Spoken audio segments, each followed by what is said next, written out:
So I think it's safe to say that this past offseason and postseason for the New York Rangers didn't exactly go as planned. I mean, when you go all in on one team and don't get the results that you're looking for, getting bounced in the first round by a young New Jersey Devils team, I think that it makes people start to panic about where your franchise is heading. Now, the New York Rangers, in my opinion, had one of the best rosters last year, and I think they were a huge wagon. But for some reason, the players just didn't mesh well, and they didn't have enough time to build chemistry.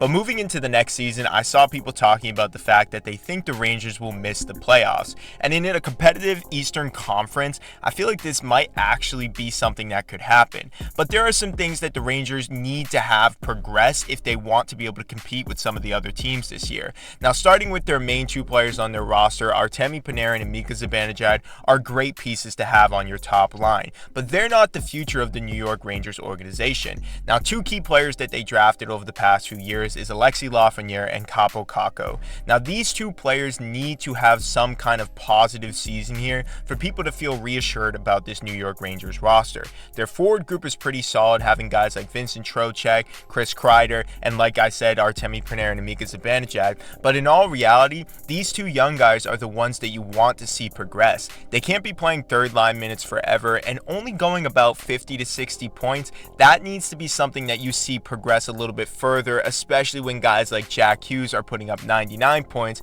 considering the fact that Lafreniere was projected to be the next Crosby. Now, if the Rangers want to hold on to this hope, and let's just say Lafreniere doesn't reach that step, is it possible for them to miss the playoffs?